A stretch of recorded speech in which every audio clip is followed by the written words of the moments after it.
Nak tahu di mana Mira berada sekarang? Terus setia bersama Nona hingga ke penghujung siaran. Nona, inspirasi wanita buat semua.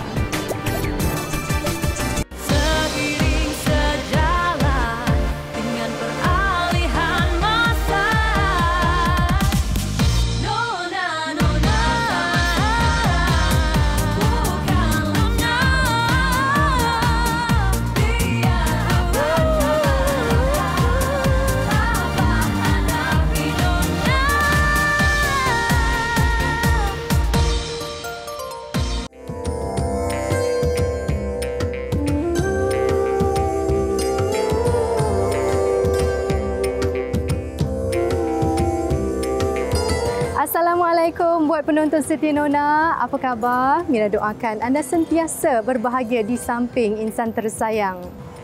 Deepavali atau Pesta Cahaya diraikan pada bulan ke-7 dalam kalender Hindu. Bagi penganut agama Hindu, sambutannya adalah sebagai penanda kemenangan apabila kuasa kebaikan mengatasi kejahatan. Secara tersiratnya, ia dapat menyemai nilai-nilai positif dalam kehidupan seharian manusia. Pepatah Melayu juga ada mengatakan, buat baik berpada-pada, buat jahat jangan sekali. Usah berlebihan dalam melakukan kebaikan sehingga tidak kena pada tempatnya dan hindari juga melakukan kejahatan yang membinasakan. Janganlah pula kita mengharapkan sebarang balasan atas sesuatu kebaikan, sebaliknya lakukanlah dengan ikhlas. Menarik di Nona minggu ini. Pilihan kuih yang saya buat ni makin lama makin orang lupakan. Kita masa tiba balik, kita call adik-adik semua, adik sepupu-sepupu, semua mari makan, lepas tu main mercun, lepas tu tengok movie, lepas tu pergi luar happy-happy ya. Kita punya brand ni memang terkenal dengan corak. Masih versatile dan ramai sangat orang suka, terutamanya budak-budak muda lah. Sampaikanlah salam cintaku padanya.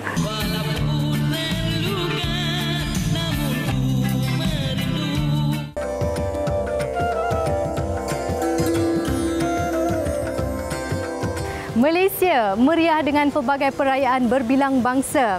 Deepavali antara perayaan yang mencerminkan penyatuan masyarakat.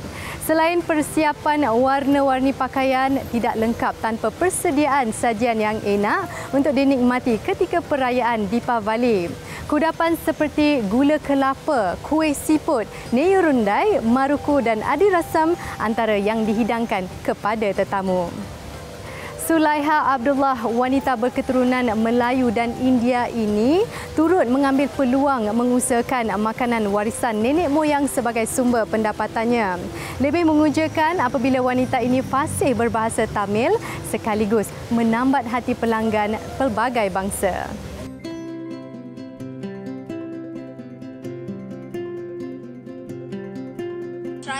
Siapa sangka bermula dengan perniagaan kecil-kecilan manisan tradisional India yang diusahakan Sulaiha Abdullah telah menjadi sumber rezeki buat keluarganya. Bukan sekadar juadah untuk perayaan, manisan ini juga melambangkan kegigihan seorang wanita yang bijak memanfaatkan kepakarannya dalam resepi warisan manisan India. Atas pilihan saya sendirilah. Okey, atas pilihan saya sendiri, cuma resepi kuih-kuih yang saya buat tu kebanyakannya resepi semua daripada mak saya lah. Sebab waktu kecil-kecil dulu, waktu perayaan tak kisah Deepavali ke, hari raya ke, mesti mak akan buat kuih ni untuk anak-anak dia makan kan. Untuk nak bagi dekat adik-beradik dia, untuk tambahan kuih raya. Saya sebenarnya datang daripada keluarga yang kurang berkemampuan. Jadi saya pilih untuk berniaga sebab nak keluarkan keluarga kami daripada zon kurang kemampuan kepada lebih berkemampuan lah.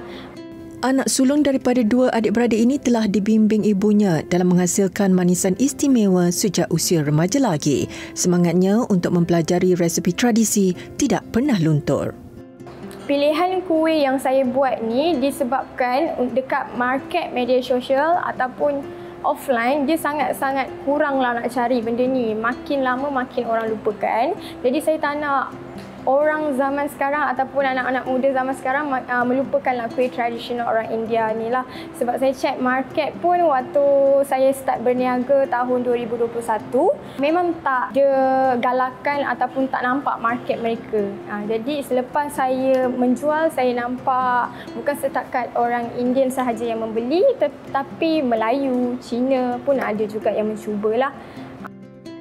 Hasil air tangannya bukan hanya kerana minat, malah memberi ruang kepada bangsa lain untuk turut merasai keenakan resepi. Sulaiha bersyukur kerana apa yang diusahakan sentiasa mendapat sokongan penuh seluruh ahli keluarganya. Sebenarnya kami dah kahwin tahun 2020, so agak lama. Tapi lepas berkahwin tu, hanya saya je bekerja secara full time. Wife part time study dan juga part time business. So bila dah lama berkahwin dan dah plan ada anak, dan kat situ kami nak cari lebih income lah. Mak mentua saya pandai ataupun ada resepi makanan tradisional orang India ni, so kami teruskan secara full time. என்னென்ன நம்மளோட yellow color bag tadi வாங்கிக்கலாம். இது எல்லாமே வந்து நாங்கள் ஃப்ரெஷ்ஷாக மேட் பண்ணுறோம். Orang ramai kenal saya sebagai Tokek Coconut Candy. Produk utama saya adalah coconut candy lah. Coconut candy ni ramai juga customer-customer yang minta untuk saya terangkan ada tak dia rasa sama dengan kuih Melayu ni ke, kuih itu ke. Bagi saya dia memang sangat unik dan tak ada coconut candy yang sama dengan kuih yang lain. Sebab kuih lain ni dia ada bercampur dengan tepung dan sebagainya, tapi coconut candy ni dia hanya kelapa sahaja. So dia unik lah rasa dia, kelapa yang berperisa. Sudah menjadi tradisi keluarga, Sulaiha akan menghasilkan hidangan manisan warisan ini sebagai juadah semasa perayaan Deepavali.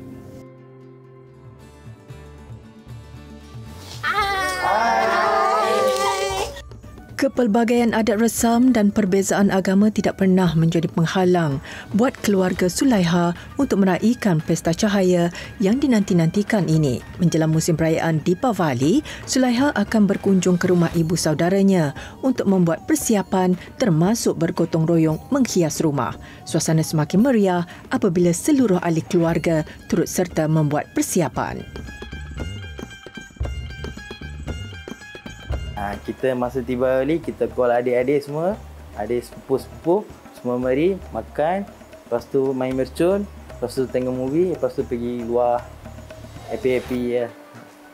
Sepupu lain, kalau apa-apa masalah dia happy ke macam mana, dia orang call saya, mesti saya pergi jumpa. Sampai sekarang kita rapat juga. Apa-apa, kalau dia masa dia nak minum air, dia call saya, mesti saya beli kasih. Yang memang aku tak lupa dia hari. Yang semua adik sepupu saya. Saya agak terkejut sebenarnya. Lagi-lagi kebanyakan family belah mak berada di sekitar Selangor. Untuk budaya pun banyak yang saya belajar yang baru berbanding dengan budaya Melayu dan juga India. Contohnya dari segi cara pemakanan.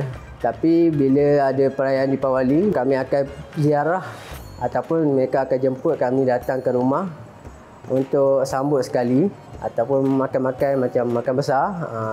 Dekat situ akan nampaklah tak jauh beza pun dengan perayaan kita. Cuma dari segi makanan, mereka punya cara sembahyang, saya tengok, saya boleh fahamlah.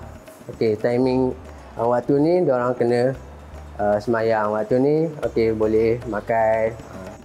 Perkahwinan campur juga boleh menjadi pemangkin asimilasi budaya bagi generasi akan datang, asalkan ia tidak bercanggah dengan ketetapan agama Islam. Pasangan Sulaiha dan Hafiz cukup bertuah kerana dapat menikmati keharmonian adat resam yang berbeza. Setiap tahun Deepavali saya bawa anak-anak sebelum raya, semua buat kuih raya, Deepavali punya kuih raya, semua kemas-kemas rumah. Semua buat sama-sama muruku, ada rasa macam-macam lah candy, semua sama-sama buat dekat rumah. Kita pagi-pagi datang keluarga semua, kita makan dosa, itili semua makan. Lepas tu macam-macam lah makanan ada kan. Kita makan semua, makan nasi ke, kambing ada masak semua masak, semua kita makan. Tu saya suka bawa mari saya punya adik-beradik rumah pergi, saya punya anak-anak semua makan, menantu semua. Janji halal. Orang punya makanan janji halal, memang halal. Saya punya adik masak. Ini gede.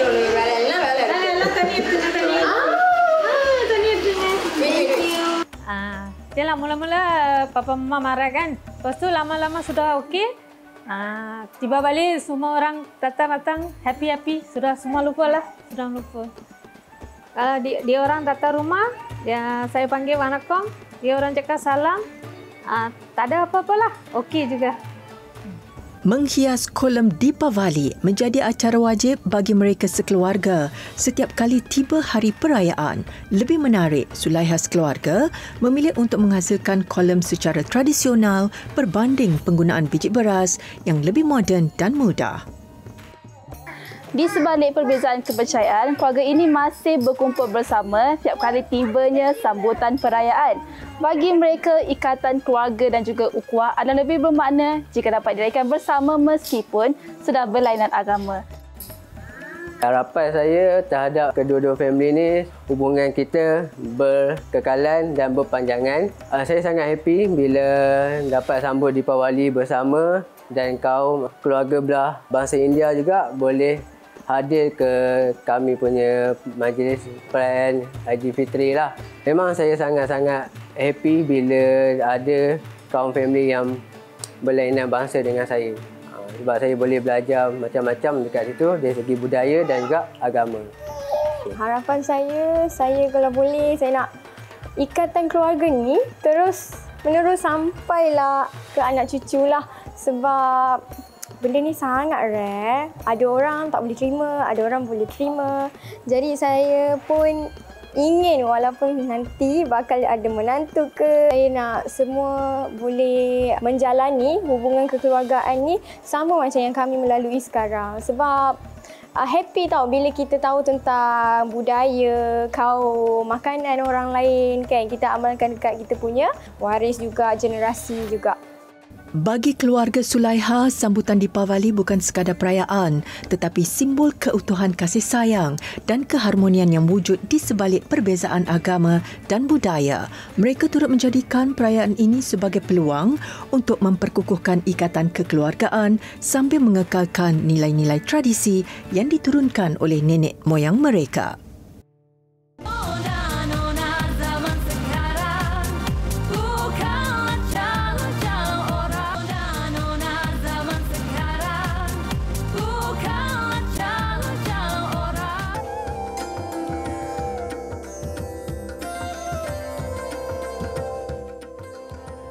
Istimewa Nona minggu ini meninjau kemeriahan di sepanjang Jalan Tengku Kelana Klang atau lebih dikenali sebagai Little India.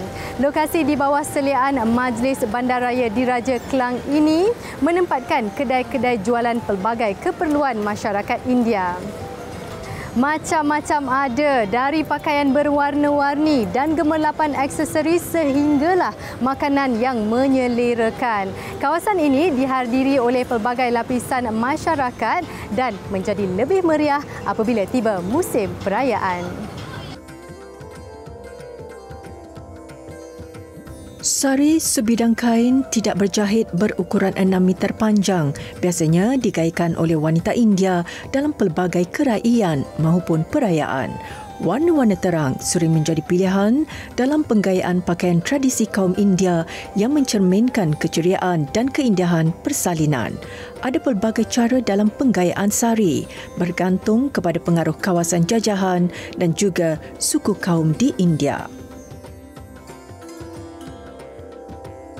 Mohana Gill, wanita kelahiran Burma dan mula menetap di Malaysia ketika usianya 20 tahun. Bekas pensyarah berusia 89 tahun ini berjaya meraih pelbagai anugerah tempatan dan antarabangsa hasil penulisannya sejak tahun 2006. Lingkungan penulisannya berdasarkan cerita kanak-kanak dan amalan pemakanan sihat. Pengalamannya membesarkan 3 cahaya mata membuatkan Mohana lebih gemar menyajikan makanan sihat sebagai gaya hidup keluarganya. Lantaran itu, menjelang perayaan Deepavali, Mohana bakal berkongsi beberapa sajian enak untuk dinikmati bersama keluarga. Jom kita ikuti resepi ini dalam segmen Air Tangan.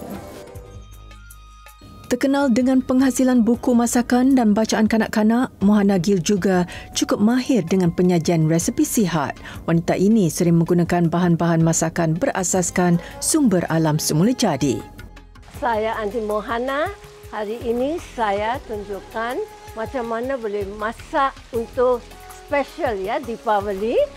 Senang, sedap dan sehat. Mula-mula ini yogurt buah delima, sikit daun ketumbar, sedikit garam dan sedikit gula. So you campur yogurt macam ini.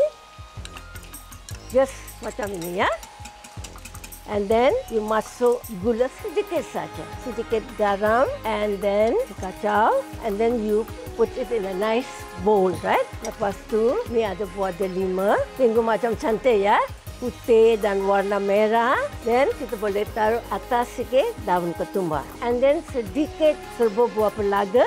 Tengok 5 minit saja, semua boleh ready, senang, sedap dan sehat. Sekarang kita boleh buat kari ubi kantang. Bukan banyak kuah, ada sedikit kuah saja. Bahan-bahan untuk membuat kari kentang adalah ubi kentang, tomato, halia, bawang merah, bawang putih, cili padi, garam masala, serbuk kunyit, serbuk jintan manis, serbuk ketumbar, serbuk cili dan garam. Kita boleh taruh oil ya. Kadang-kadang kita bila taruh oil boleh masuk sikit jintan putih ya. Kalau macam ini bubble, saya boleh campur bawang potong. 2-3 minit dan saya boleh campurkan sedikit halia bawang putih.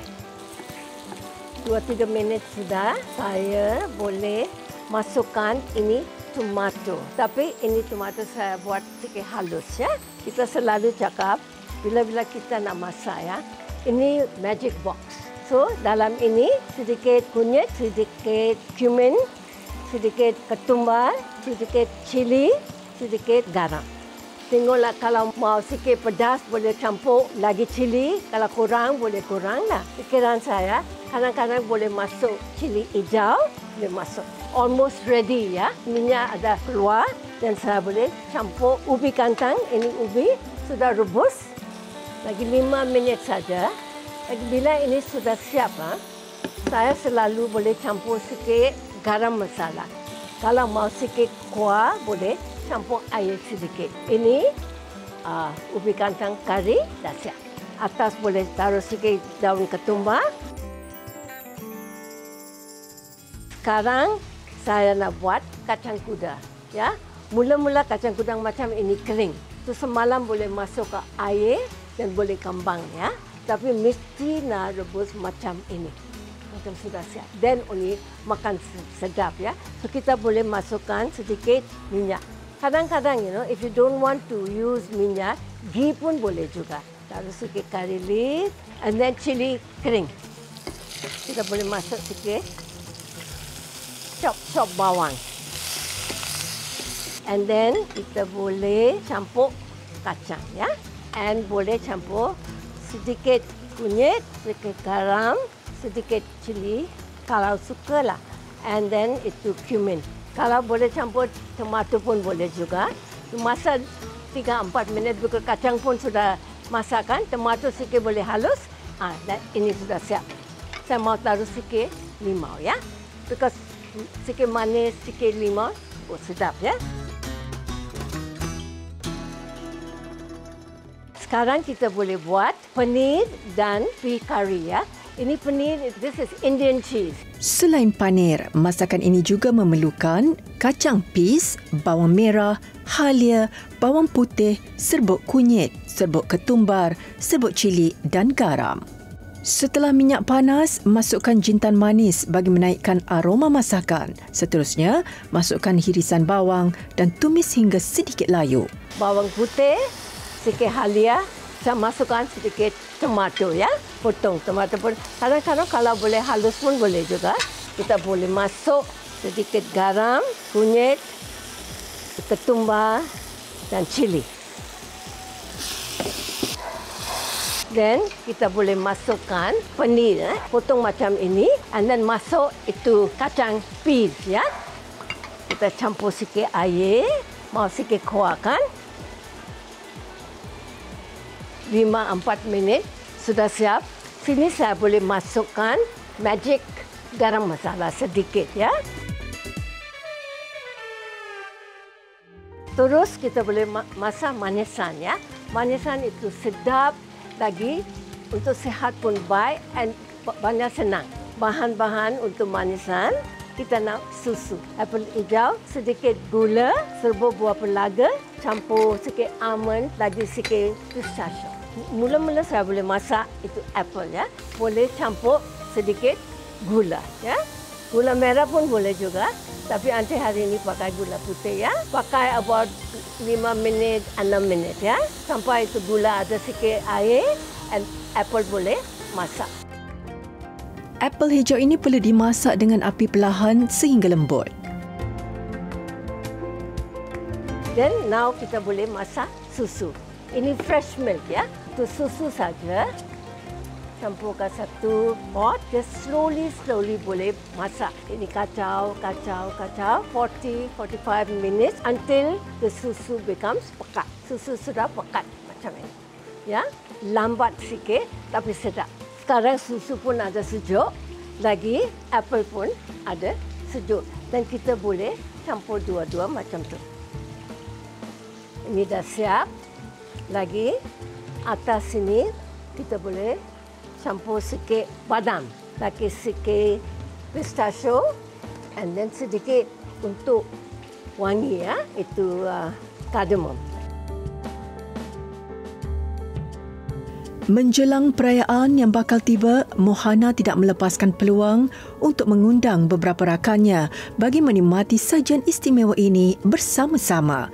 Kebanyakan menu yang dihidangkan telah menjadi sebahagian daripada kebudayaan rakyat Malaysia yang berbilang bangsa serta menawarkan pelbagai rasa yang memukau.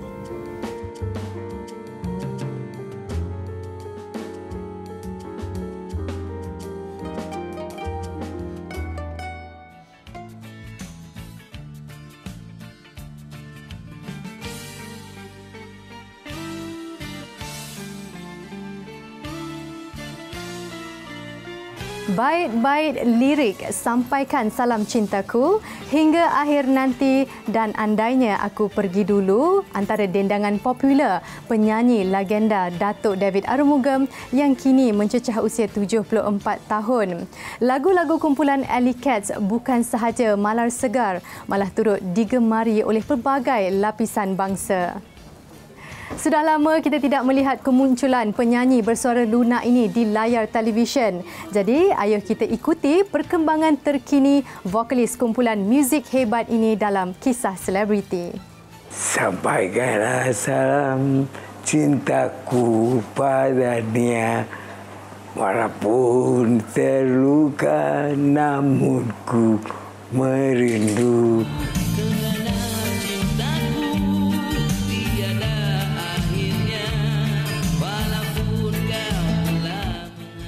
Alley Cats, sebuah kumpulan muzik yang cukup dikenali dalam industri seni tanah air, diketuai oleh vokalis utamanya Datuk David Arumugam bersama adiknya Datuk Loganathan Arumugam. Mereka bukan sahaja terkenal sebagai penghibur berbangsa India tetapi juga dengan gaya rambut afro yang menjadi ikon penampilan mereka. Sejak penubuhannya pada era 1970-an, Alley Cats berjaya menambat hati peminat dengan melodi yang indah serta lirik yang penuh makna. Hingga kini, mereka telah menghasilkan sebanyak 30 album dan lagu-lagu mereka terus diminati oleh pelbagai generasi. Macam dulu kanak-kanak tiada orang jaga, kita ikut mak selalu. Mak dia dulu penyanyi, so kita dengan adik dua kita ikut mak, tengok dia atas pentas start dan muzik di sekolah dan juga nampak ibu satu penyanyi yang baik. Andaiku tiada, andaiku pecah mata, biarku abadi cinta yang setia ini. Siapa sangka nama kumpulan Alley Cats yang diilhamkan kerana mereka sering menyanyi di lorong yang banyak kucing akhirnya menjadi sebuah kumpulan ternama hingga ke hari ini. Adik-beradik kelahiran Pulau Pinang ini telah berjaya mencuri hati peminat sehingga berpeluang membuat persembahan di dalam dan luar negara. Album pertama, Terima Kasih, dan lagu Senarai Semalam, album pertama. Kita buat lagu dalam bahasa kebangsaan sebab di sekolah dia ajar saya macam mana kita boleh pakai bahasa kebangsaan, lagu-lagu Melayu dalam bahasa kebangsaan. Pasal itu banyak murid di sekolah boleh pas dia punya examination sebab dengar lagu Alley Cats. Di sebalik kejayaan sebagai seorang penyanyi, Datuk David juga memiliki keluarga yang berbakat dalam bidang muzik. Sosok ini tidak hanya menjadi inspirasi keluarga, malah juga ribuan peminatnya. Datuk David akui ucapan terima kasih yang sering diungkapkan dengan lenggok tersendiri memberi makna dan penghargaan yang mendalam buat peminat setia yang menyokong lagu-lagu mereka. Zaman dulu yang kita buat satu show di Kuala Lumpur, kita tengok banyak peminat, saya takut. So, terima kasih. Itu tagline sudah macam album terima mana terima kasih. Ada baik ah. Dia tak tahu nama. Terima kasih dia tahu. Pada tahun 2007, pemergian adiknya setelah 8 bulan bertarung nyawa melawan kanser paru-paru menjadi satu berita pahit yang sangat sukar diterima oleh kumpulan Alley Cats dan juga dirinya. Datuk David akui hari-harinya dipenuhi dengan kenangan yang menyentuh hati. Imbasan kenangan menghiburkan peminat bersama adiknya sering terbayang. Rasa rindu dan kehilangan menyelubungi setiap not muzik yang dicipta menyisakan kesan yang takkan pernah pudar. Dia sudah meninggal 15 lebih tahun. Sangat sedih. Dia suruh I jaga nama kumpulan ini dengan baik-baik. Dan kita janji sampai sekarang. Menjelang perayaan Deepavali yang bakal tiba beberapa hari lagi, Datuk David mengambil kesempatan untuk berkumpul bersama keluarga dan teman rapat. Beliau yang menetap bersama abang dan keluarganya mempunyai 2 orang cahaya mata dan 5 orang cucu di perantauan.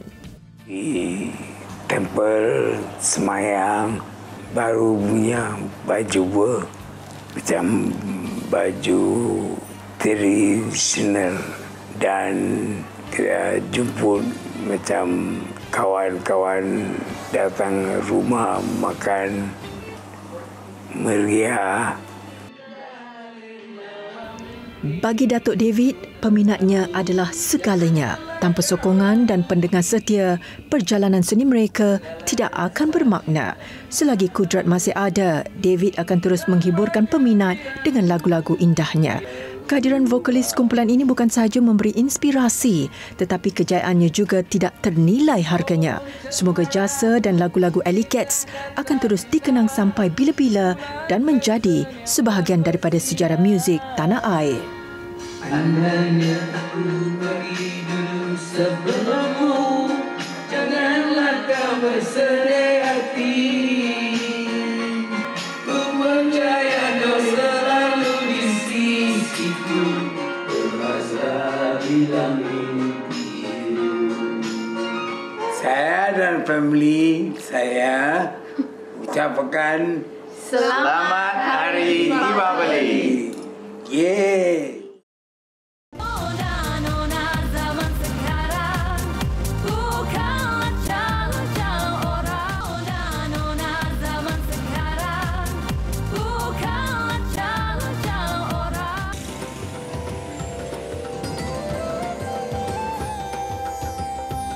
Segmen Lensa Gaya minggu ini memilih gandingan fashion moden bersama potongan Melayu klasik yang sentiasa menjadi identiti Bayu Somerset. Ini adalah penyatuan bijak tanpa melupakan asal-usul dan terus mengalir dalam arus masa kini. Kemunculan label ini sejak tahun 2021 memberi pilihan persalinan dalam penggayaan ketika perayaan maupun santai. Pengasasnya, Siti Nordiana, lebih gemar memilih gaya ringkas namun masih kelihatan feminin dalam berpenampilan. Tidak asing lagi dalam dunia fashion, Bayu Somerset memiliki peminatnya yang tersendiri dengan memilih fabrik kapal sebagai identiti jenamanya. Koleksi pakaian casual yang dihasilkan khusus untuk wanita masa kini menampilkan rekaan yang manis dan sentiasa moden. Bayu Somerset, kita ada beberapa koleksi yang utamalah. First, kita ada baju kurung, baju kebaya panjang. Kita ada casual set juga. Ramai juga orang yang suka casual wear kita sebab diorang boleh pakai top saja atau sekali dengan dia punya kain kan. Jadi kita punya fokus is memang untuk corak-corak lah. Kita terkenal dengan fabric cotton. Setiap corak, setiap launching yang kita keluarkan, dia ada tema dia sendiri. Terbaru ni kita keluarkan tema tropical lah. Baju kurung dan baju kebaya, beberapa corak. Hampir setiap busana yang terhasil sering diselitkan dengan corak bermotif flora maupun geometri. Malah potongan baju dihasilkan dengan penuh teliti bagi memastikan pelanggannya selesa dan tampak bergaya. Tarula set ni kita baru keluarkan dalam tahun lepas dan memang orang sangat sukalah mendapat sambutan yang sangat bagus. Dia ada beberapa design, cuma dia punya cutting tu samalah. Dia punya kelainan, dia boleh pakai top saja pun boleh, nak pakai satu set pun boleh. Kita letak ribbon untuk orang boleh stylekan dia dengan more cute lah.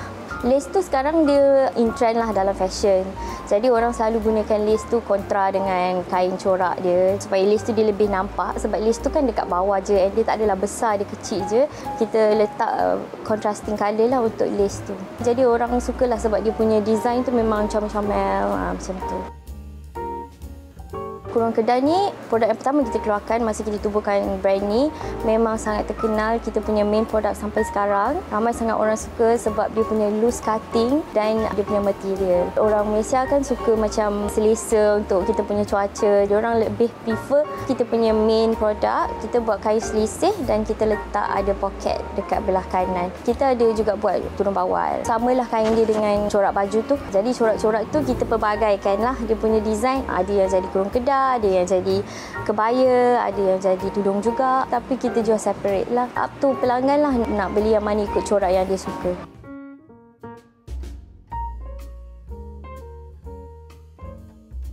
Blouse kita baru je start nak keluarkan sebab usually during raya season kita keluarkan baju tradisional lah kan. Cuma sekarang ni dah ramai permintaan untuk blouses sebab mereka sangat suka kita punya pattern. Jadi kita start keluarkan blouses, kita letak incorporate laces dekat lengan, dekat sleeve. Blouses kita sebenarnya dia simple tetapi pas kita letak detail-detail yang macam lace, shape sleeve dia semua. Jadi kita buat balloon sleeve. Lepas tu kita letak gadget dekat sleeve dia so that dia macam nampak shape tu kan. So itu juga antara kita punya signature untuk blouse yang kita nak kembangkan lagi lah. Baju tradisional sering menjadi perhatian dan pilihan wanita untuk digayakan ke pelbagai acara. Secara tidak langsung, ia dapat mengangkat warisan pakaian turun-temurun ini dan beradegah dalam kelasnya tersendiri.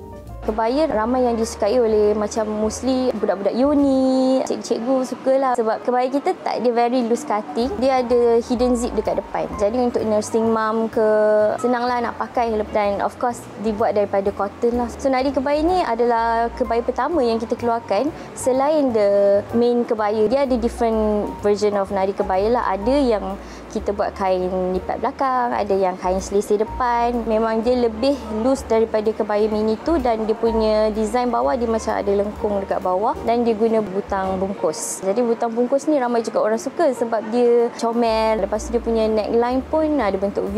So dia lebih versatile as compared to kebaya mini itulah. Jadi kita punya brand ni memang terkenal dengan corak. Jadi kita try nak introduce satu kelainan lah dekat modest fashion di Malaysia kan. Keluarkan satu koleksi yang dia pattern on pattern. So dia corak baju lain, kain pun lain. Tapi kita jual asing. Terpulang kepada pelanggan lah. Dia nak ikut ke corak baju dengan kain yang kita dah advertise tu ataupun dia nak beli top saja. Tetapi kita keluarkan this look yang saya rasa lebih beranilah sebab sekarang macam orang more experimental lah dengan cara dia orang berpakaian. Jadi untuk eccentric collection ni kita ada kota baru design. Kebaya tu dia sama je ukuran macam kebaya mini kita. Dia ada lapel kat tengah. Dia punya ukuran pun lebih loose, not too tight. Kain dia kain kipas depan. Ini pun sangat popular dekat Indonesia. Dekat Malaysia tak sangat tapi kita ikut kita punya style lah. Sebabnya depan tu orang Malaysia suka jalan laju. Depan tu dia macam a bit limited sikit. Tapi masih versatile dan ramai sangat orang suka. Terutamanya budak-budak muda lah. Sesuai dengan konsep yang diketengahkan, pengasasnya mahu setiap wanita tampil berani dan percaya dengan kebolehan diri sekaligus menonjolkan keyakinan peribadi. Koleksi kali ini juga dilihat mampu menyelahkan lagi kesopanan dan keanggunan pemakainya.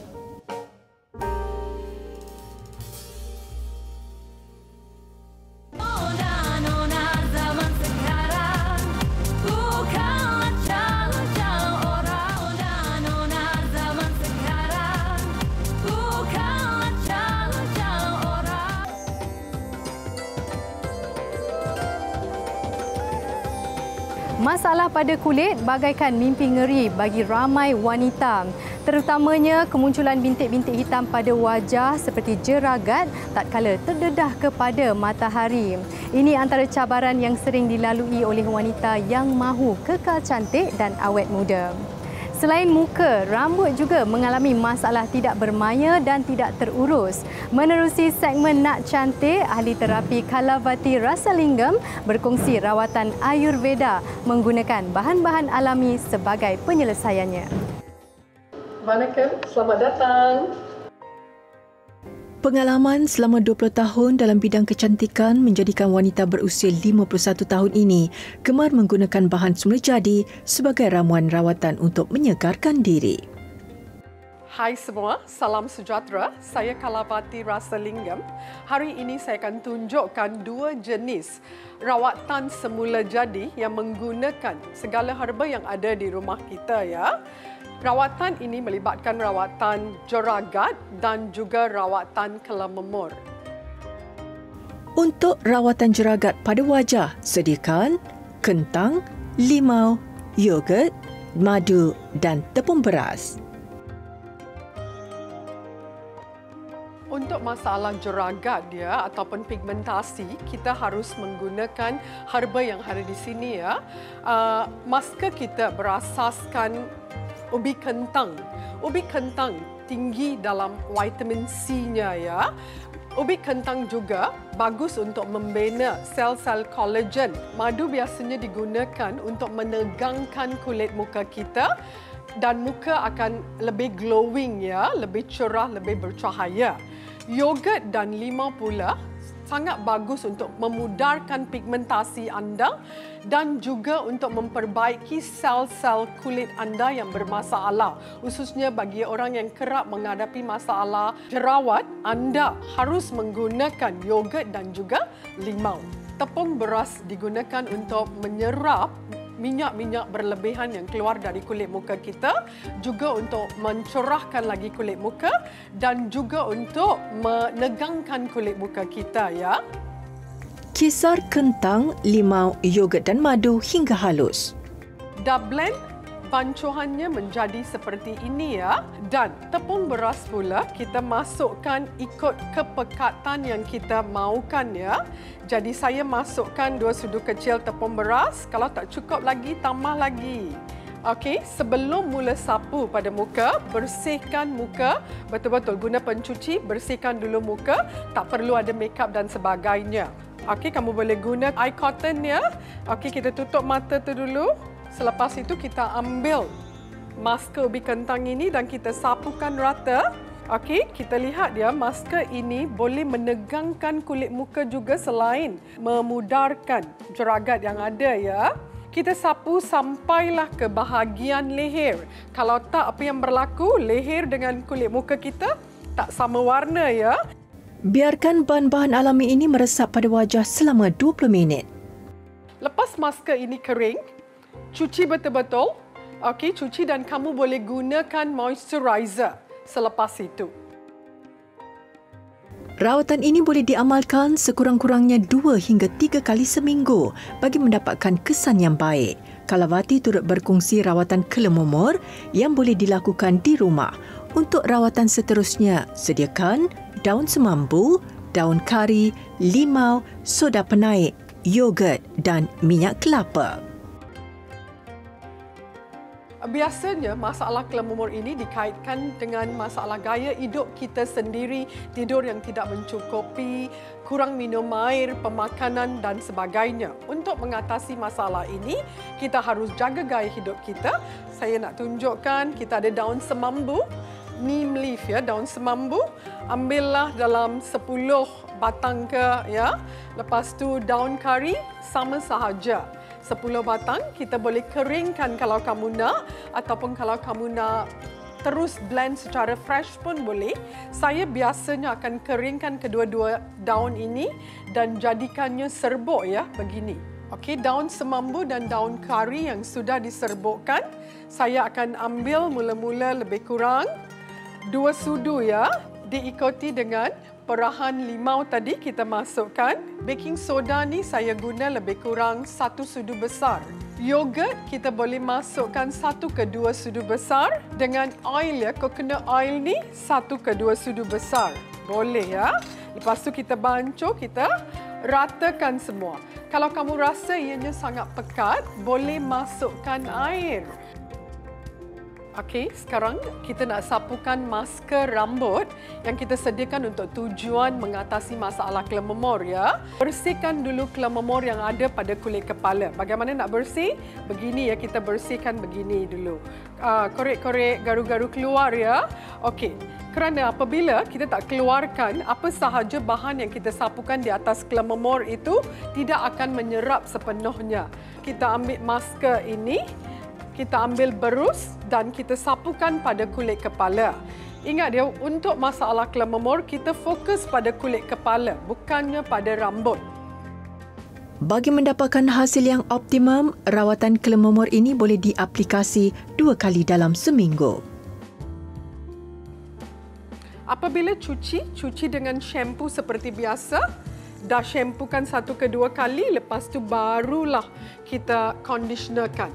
Kelemumur apabila ada masalah begini ya, daun semambu dan daun kari ini amat membantu untuk mengatasi, boleh mengawal sepenuhnya kelemumur yang ada. Selepas siap menyapukan herba ini, anda boleh sanggulkan ataupun klipkan rambut ini dan pakaikan shower cap. Biarkan ia selama 30 minit, ya, sudah cukup.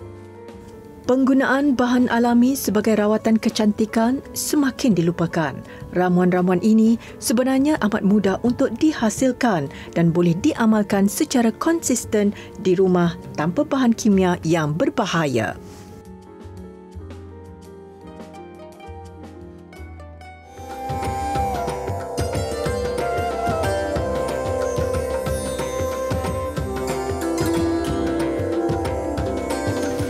Berbaki beberapa hari sahaja lagi, mereka yang beragama Hindu bakal meraihkan Pesta Cahaya Deepavali. Di kesempatan ini, teruslah membina silaturahim bersama keluarga dan teman-teman demi keharmonian bersama. Baiklah, terima kasih kerana setia selama sejam bersama kami hingga ke penghujung siaran. Sebelum berpisah, 1000 penghargaan buat Majlis Bandaraya Diraja Klang kerana sudi menerima kunjungan Nona minggu ini. Seperti biasa, terus layari semua platform media sosial kami di TV3 Nona. Manakala sebarang komen dan cadangan boleh hantar ke alamat email nona@tv3.com.my. Jumpa lagi minggu hadapan. Nona, inspirasi wanita buat semua. Assalamualaikum. Sri Kandi masa kini yang bekerja ya juga ibu.